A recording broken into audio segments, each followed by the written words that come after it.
naje hano kugira ngo dusangire ibyo nabonye hano, ariko naho bihuriye no kuzima kw'imiryango.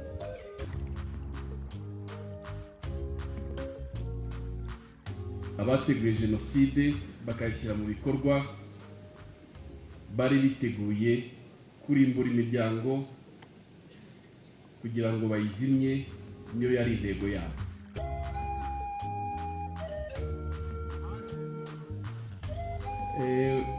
Hari indirimbo nziza abantu ba hano i Nyarubuye baririmba, ariko irimo ijambo ritari ryo, uvuga ngo inzira y'umusaraba banyujijwe, barishwe mu mugambi wari wateguwe wo kubarimbura. Inzira y'umusaraba ntabwo ari ijambo rikwiye, kuko inzira y'umusaraba yanyujijwe Yezu, ariko Yezu cyangwa Yesu yari yarabihisemo, yaje aribwo butumwa Imana yamuhaye, ariyo misiyo ye.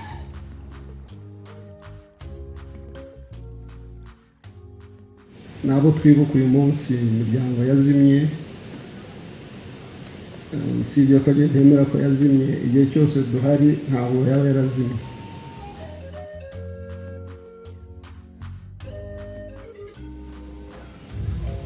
Muraho, yitwa Musabyimana Jeanne d'Arc, navukiye mu kagari ka Nyabitare mu murenge wa Nyarubuye.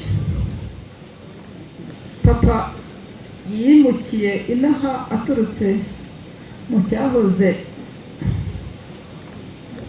ari Perefegiture Gitarama, hahoze ari muri komine Nyamabuye, niho yari atuye, yitwaga Karamage Karisiti.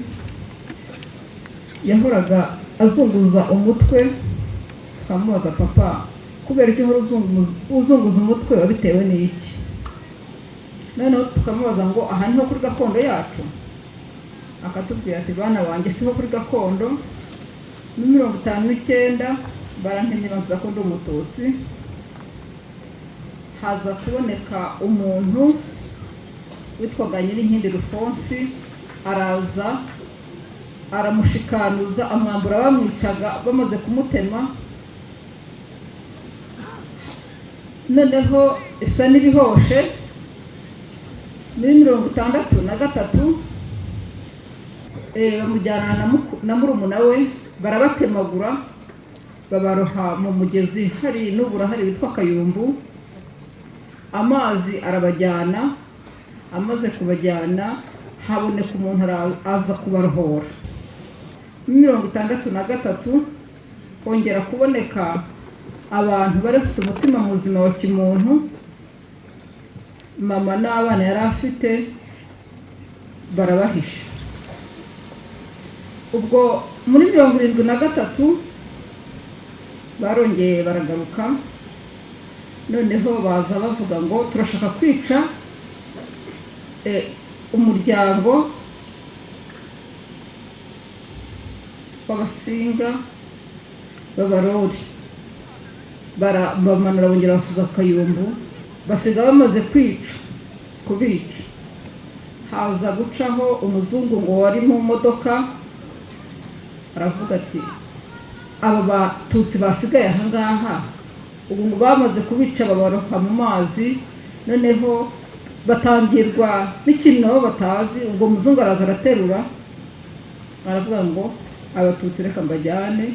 Arabajyana, amaze kubajyana nyuma baza kubaho. Bamaze kubaho, ubwo 73 papa yari afite abana 9.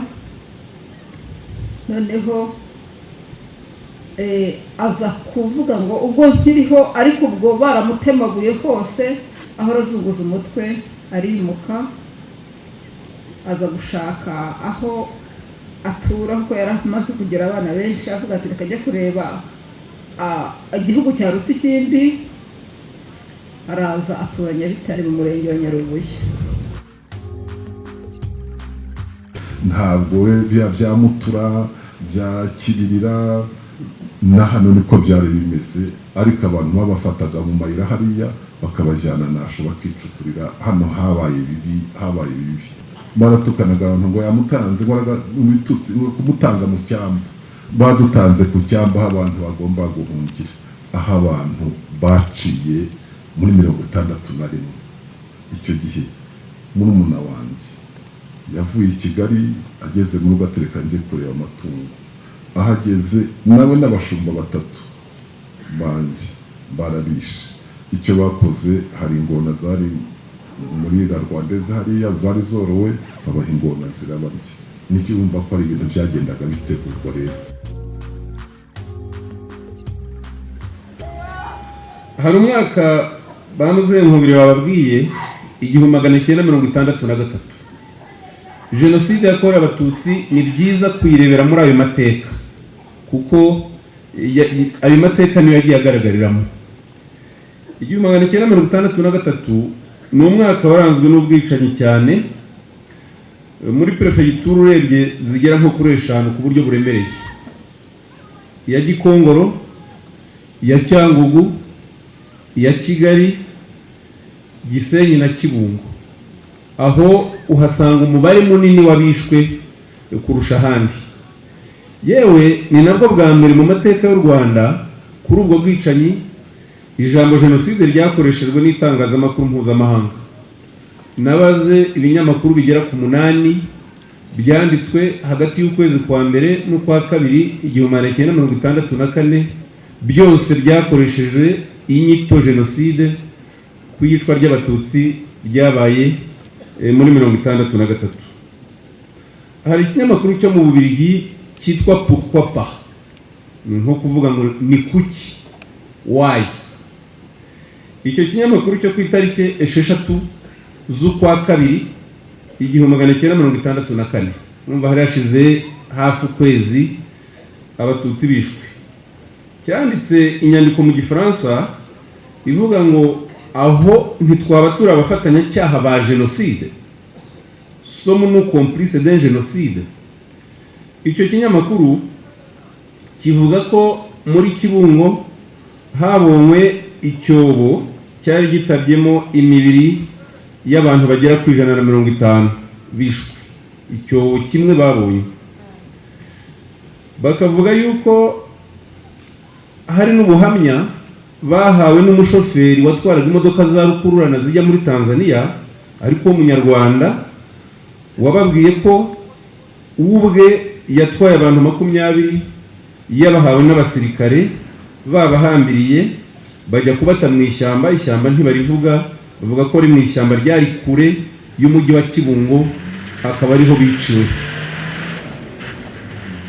Icyo rero bigaragaza, birabereka ko guhera muri uwo mwaka jenoside yakorewe Abatutsi yarakozwe muri 1963 kandi irandikwa iranavugwa.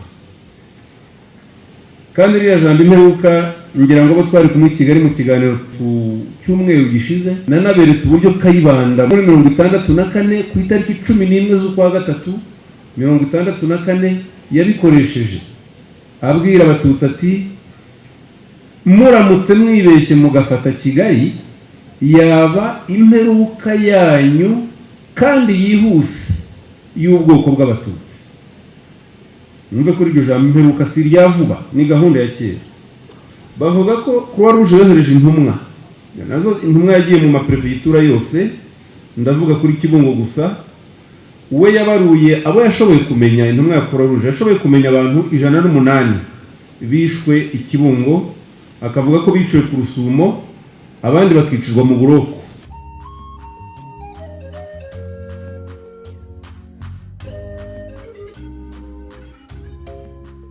Dusubiye inyuma muri 1956 bavugaga bo bagiye kuroha ku Rusumo, twiga izaza, nigaga izaza icyo gihe baraje bafata Rwahera yigishaga yaravuye i Burayi.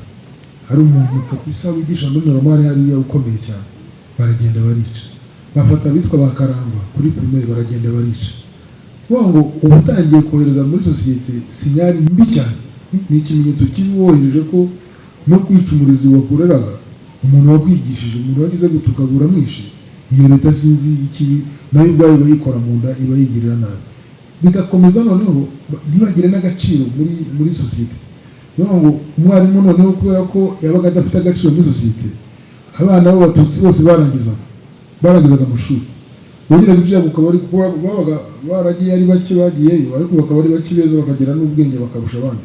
Ariko abo wa mbere bakagucisha kujya kwigisha ku Gikongoro, ahantu habi cyane hatagirana na kaburimbo, ntabwo ku Gikongoro mu gihe hirya mu cyaro ku Runoki, ukarangiza agenda mfite n'umuntu wanjye twiganaga mu seminari yasigaye mu Rwanda, ntabwo yari umuswa, ariko bakabacira hirya kujya kwigisha hirya kure, ukabasanga kujya kwigisha byabaye nk'akazi kabi gasuzuguritse ko baha b'abatutsi b'abahanga. buriya jenoside ntabwo irangwa no kwica gusa. Mu gisobanuro cyayo kiri mu masezerano mpuzamahanga agenga icyaha cya jenoside, kimwe mu bisobanuro mu bikorwa biyigize ni ugushyira abantu mu mibereho mibi ituma bashobora gupfa bitewe n'imibereho yabo.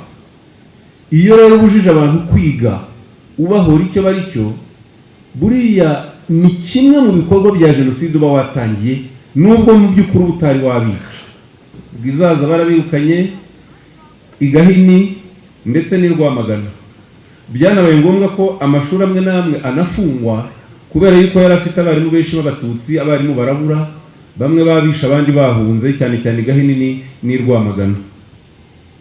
Mu bakoze ibyo rero, Izaza ibyo bikorwa byo kwirukana abanyeshuri b'abatutsi no kubica byayobowe n'abantu babiri, uwitwa Ndangari Christophe Ndangari. Uyu Ndangari yavukaga muri komine yitwaga Cyungo yo muri Byumba. Yabaye umuntu ukomeye cyane kuko yabaye umunyamabanga mukuru muri Minisiteri y'Uburezi imyaka myinshi mu gihe cya Habyarimana, hanyuma azana kuba directeur wa cabinet muri Minisiteri y'Amashuri Makuru n'Ubushakashatsi. Yari umwe mu bagize komite nyobozi ku rwego rw'igihugu ya MRND ndetse no muri komite nyobozi ya Prefecture ya Byumba.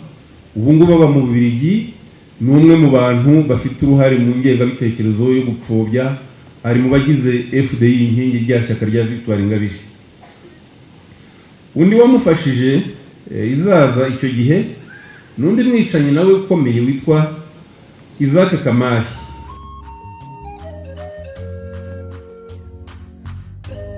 Nubwo MDR itakundaga abatutsi, ariko kubera kurwanya Habyarimana hari ibintu bagiye bandika kandi by'ukuri. Hari itangazo rero banditse ku itariki 15 z'ukwa mbere 1993. Muri iryo tangazo bagaragaza bamwe bari ku isonga yo gukora ibikorwa by'ubwicanyi muri Kibungo ndetse no gutegura iyicwa ubwicanyi bunini. Iryo tangazo rivuga ko Colonel Rwagafirita ndetse na Colonel Bagosora bari barakoranye ubwumvikane kugira ngo bazategure kwica abatutsi muri Kibungo n'abandi ngo batari muri MRND na CDR. Bakabivuga muri aya magambo ngo ubu Bagosora na Rwagafirita Kibungo bamaze kuyigira imiborogo, bafunga imihanda, ari nako bahohotera abantu, ari ugushaka, muhumve neza, ari ugushaka intandaro yo kwica abatutsi.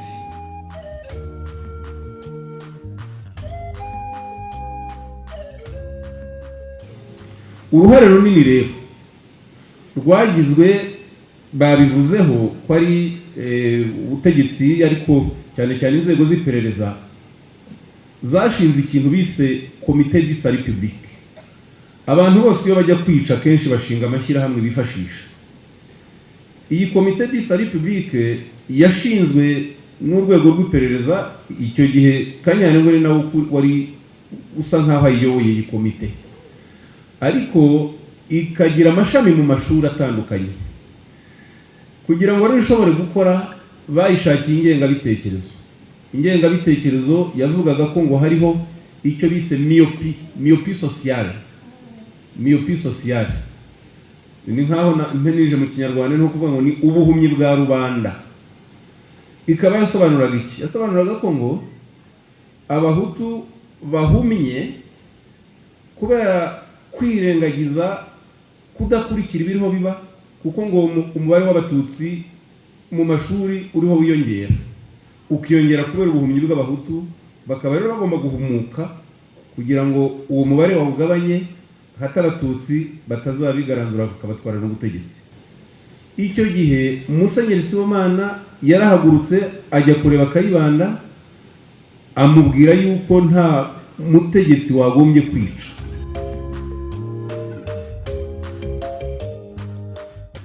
Muri 1990 nuko byagenze, twafunzwe turi benshi. Geze 91 gereza ya Ruhengeri ifunguwe, mu bakubiswe cyane bahuye n'ibibazo nyinshi bamazaga Tanzania ko agendagayo nta nkotanyi zigomba kuvayo, ndibeshyira kugira ngo bakore dosiye bayijyane mu rukiko, nzaje mu rukiko ndibeshyira, ndakubitwa birenze, ndapfa, senga bwa nyuma byambayeho.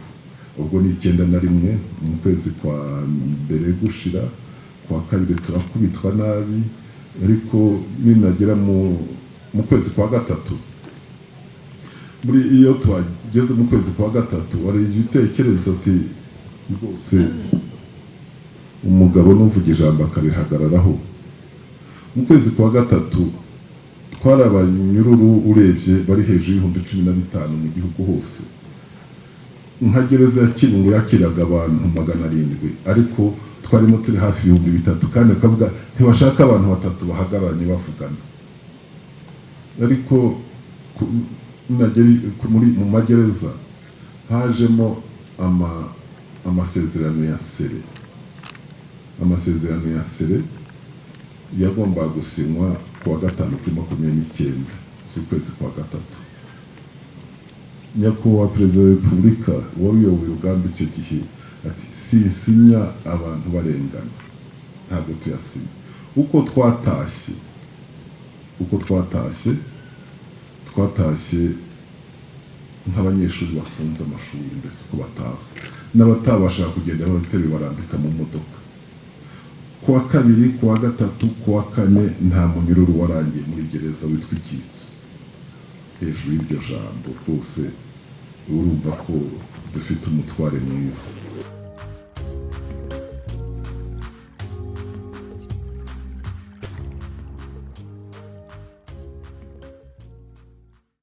Uyu mwaka wa 1992 ni ugaragaramo intangiriro y'ibikorwa mbega byo gukora plan ya jenoside ku buryo bugaragara.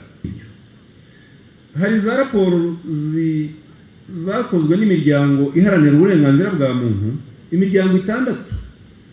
Hari imiryango buri ari mu Rwanda muri periode ya 1994, nk'umuryango witwaga Association de Volontaires de la Paix, witwaga ADR, ARDO, Ricredor, Kanyarwanda, n'undi witwaga Société et Perspective. Ni imiryango 6.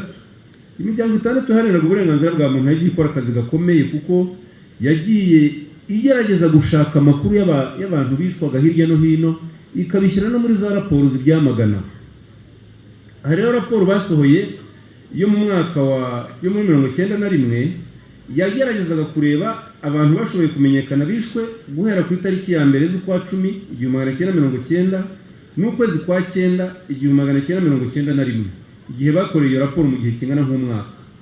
Hano Kibungo bashoboye kumenya abantu 140 biciwe Inasho, ahitwa Kazizi, naho zari komine Rusumo. Abantu 140 biciwe Inasho mu gihe cy'umwaka umwe, abo iyi miryango yashoboye kumenya amazina yabo.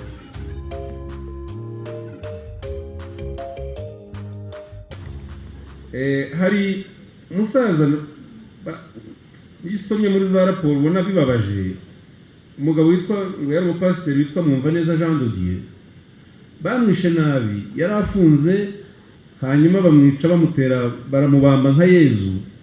Ubwo mwumvise n'impamvu natangiriye ku ijambo izere y'umusaraba mbasaba kurireka. Baramubambye bamutera imisumari mu birenge hose, nk'uko ngo bagize Yezu. Mwumvaneza yari umupasiteri. Ikibabaje rero gikomeye, aba bantu babaga bamaze kwicwa, noneho ibitaro by'Ikibungo bigakora certificat ivuga ko bazize uburwayi, kugira ngo bitazagaragara ko bishwe nyine n'inkoni no kubatoteza. Nka wa mugabo mwakomeje kuvuga Kagango, ngo yarwaraga asima. Noneho umuganga w'Ikibungo nabwo abantu basobanuriye ko uwo muganga yavaga indimwe na Martin Bucyana, akora certificate ibeshya ko ngo yazize asima kandi yazize gukubitwa.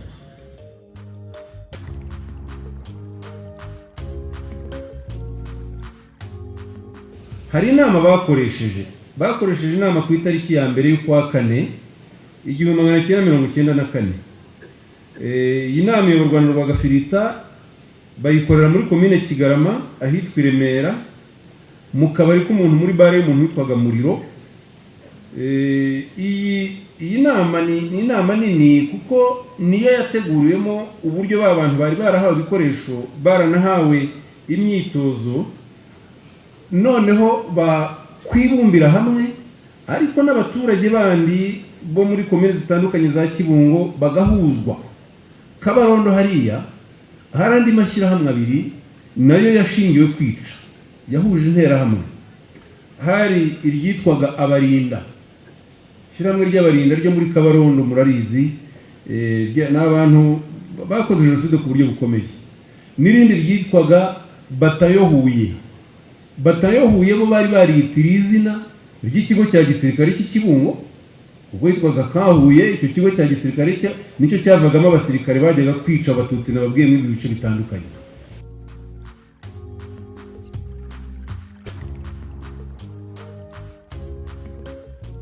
By'icyo gihe cyose 1960 kugeza 1990 n'ejo 1994, umuntu yicaga umuntu, abangaba bishe ababurugumesitiri batwitse nibo bagiye baba promoted, nibo bagiye bazamuka baba prefet. Izaza turabafite bakamonyo n'umuntu ngiye kuvuga ngo imbwa nanjye gutukana kuri za mikoro n'ikibazo, ariko umuntu wishaga abantu ukazamuka aba suprefet yiretse imisigo, ukaza kuvuga ngo wisha abatutsi benshi na Kirizani ukaburugumesitiri wo Mugesera. Noneho igihugu cyose kikagendera kuri izo modeli. Ubwo murabona gavana dufite ubu ngubu nenda yari ibintu inka z'abandi, yatwitse amazu 50, yirukanye abantu, twaye abagore b'abandi, noneho tukamushyira ari Rwamagana akabaga guverineri w'intara y'Iburasirazuba. Ni icyo gihugu twari dufite, niyo sosiyete yiri igenda kuri za antivaleur. Ntabwo projet ya jenoside nta nubwo byagombye kuturusha kubisobanurira abaturage ko ari projet itariyo, kubera ko nabo nta nyungu bafite.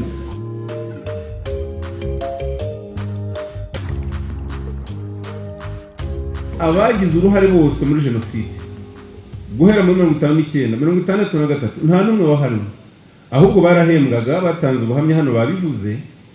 Ariko ndagira ngo mbabwire no ku buryo bufatika, nk'ubu Justine Temahagari we bamuvanye Kibungo bamugira prefet ku Gikongoro, numva baramuzamuye.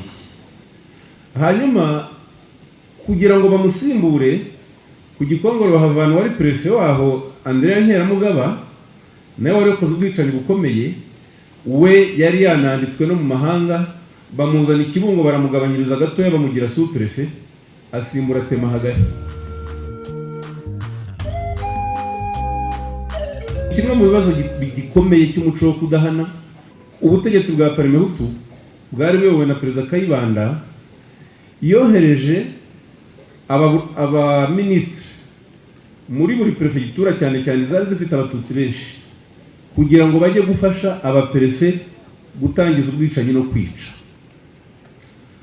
Hano yahoze ari prefegitura ya Kibungo bahohereje minisitiri wari uw'imari n'ubukungu Gaspard Kimana, nk'uko muri 1994 Kambanda nawe yahagurukanye n'abaminisitiri be bakajya muri za prefegitura zitandukanye.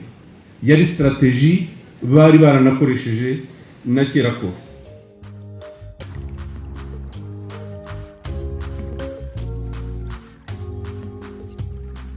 Abateguye jenoside bashakaga ko ntawe uzaba ari inkuru. Iyo Nkubira ataza hano na Karuranga na Kanimba ngo batubwire ibyagiye bibera hano, ntawe ari kuzaba ari inkuru. Irakomeye kuyivuga. Twaraje tugeze hari Nyakarambi, tubaza abasirikare inzira y'Inyarubuye, sinari mpazi aho ariho. ariko n'ahantu nari nzi kuva ndi umwana, Inyarubuye na Nyarutunga.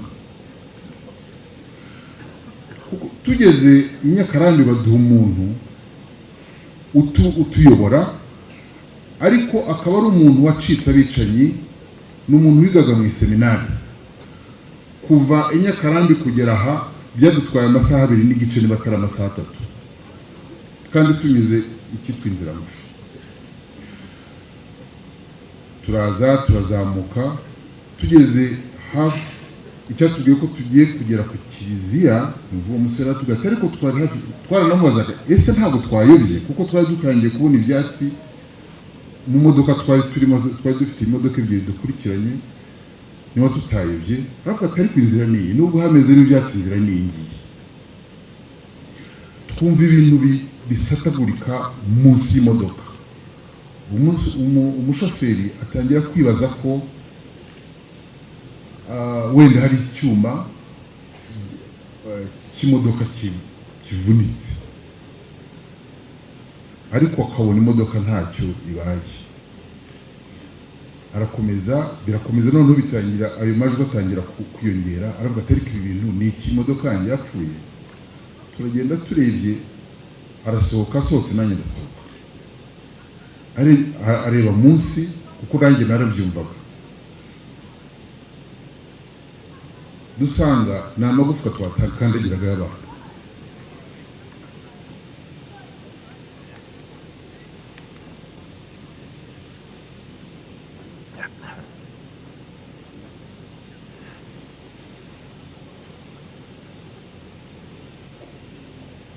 Turakomeza,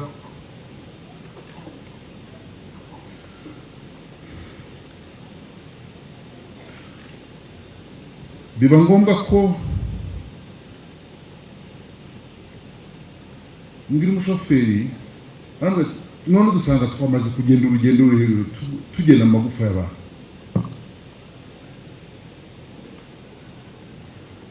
Nacyo cyatumye tudasubirayo tunyuze iyi nzira twaturutsemo, kuko ahantu hose n'amagaze hari imbere y'urusengero hose hari amagufa gusa, ariko noneho hakiri imirambo igifite uruhu,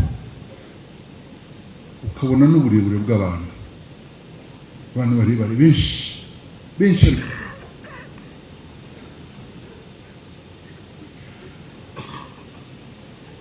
nibwo mbonye akantu kicaye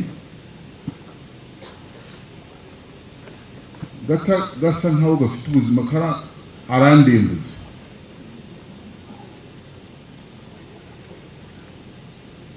Kubona umuntu usa n'ufite imyaka 120 ingahe we, ariko wakantu gatoya k'agakecuru cyane.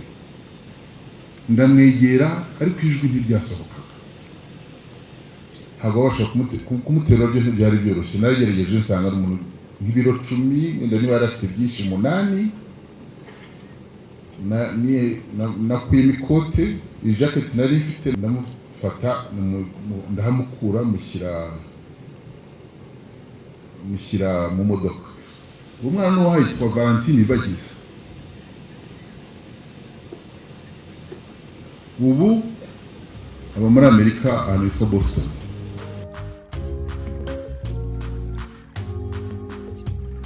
Ikindi cyongeye cyanteye kwibaza, mu mavaze yari kuri altari harimo indabo, ngira ngo bari barateguye mu gihe cya Pasika cyangwa icyumweru cya mbere yo kwica abo bantu. Hari abantu bagomba kuba ari abantu babikoze nyuma cyane yo abo bantu barishwe. Numva ngo hari n'abantu bariye abantu hano simbizi cyangwa babatetse, ariko ikintu cyo nabonye iki gihe kikana nibuka. Muri ayo mavaze 3, indabo zari zivanze n'amagufa y'abantu, ayibona ko ari ayo ku kuguru, ayo ku maboko, utubavu. Mbese ukabona ko hari umuntu wafashe umwanya gufata ayo magufa y'abantu akagenda ashyira mu mavaze.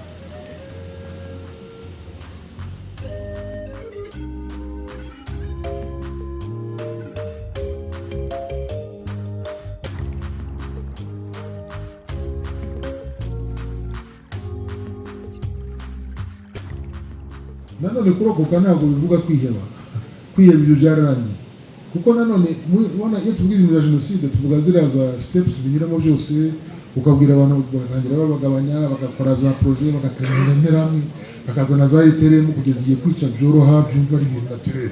Tugakurikirwa n'ikintu gikomeye cyane turimo kurwanya muri minsi, guhakana. Ariko guhakana byo simbitsindaho, ariko ikintu maze iminsi mbwira abantu ntituzagwe mu kwiheba, kuko kwiheba ushobora kugutwara ku kwihakana wowe, self denial. Ntabwo tubitindaho. Ubwo ndabwira abantu Ndahiro babirimo n'abandi, ndavuga ntabwo mvuga Ndahiro afande, ndavuga Ndahiro uri muri bya, ndabwira na CNLG. Iyo step yindi ya self denial, le déni de soi muri psychologie, ni wanga umuntu aratotezwa imyaka myinshi kugira ngo akiyanga. Nitwiyange nitwiyebegeye n'ibyo tuburangirizeho, kubera yuko ibyari bikomeye byararangiye, kandi dufite leta, dufite abantu bahagaritse ibintu bya jenoside, dufite abaturage bigeze kwerekana muri histoire ko ari beza.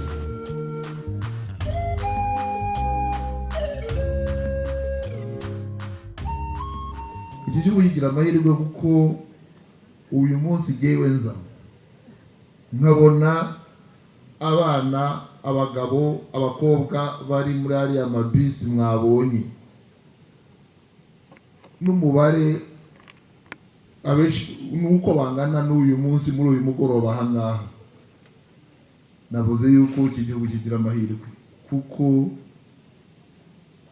uru rubyiruko iki gihugu ruzacyubaka.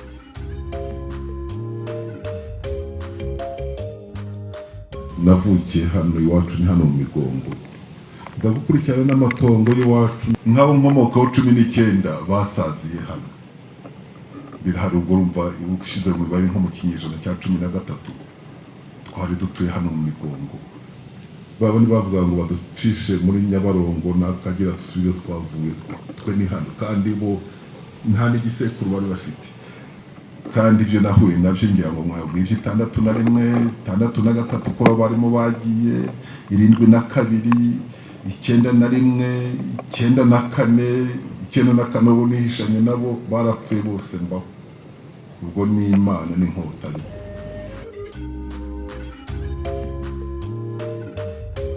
N'ubu kuba twibuka imiryango yazimye, ejo bundi twarafatanije rwose nka Dr. Jean Damascene, twarafatanije tubasha kwibuka ba bandi bice hariya Irama, niko hitwa Kurusu, hafi yo Kurusumu. Twarabibutse 2013. Nkanjye wari ubazi, wababonye, uzi urupfu rwacu, numvise ntuje mu mutima. Bana murumva ibibazo twahuye nabyo, rwose ni muhaguruke. Ufite amahoro asarura amahoro. Amahoro ni amasaka y'umuntu.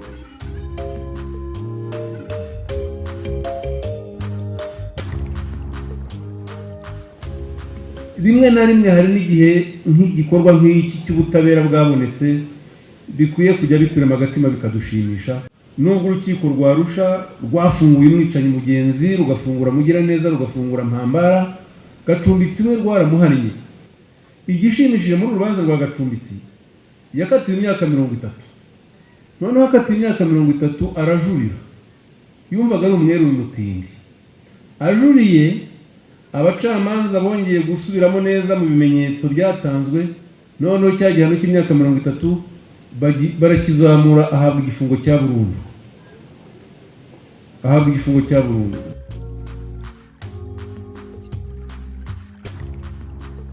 Ariko kandi ati ntibakazibe, twararokotse, n'ibyo ntabwo bazazima, niyo mpamvu turi hano. Inkotanyi rero mwazishimiye, hari washimiye Inkotanyi n'Imana. Yewe nahitamo ko tubanze kujya dushima Inkotanyi cyane.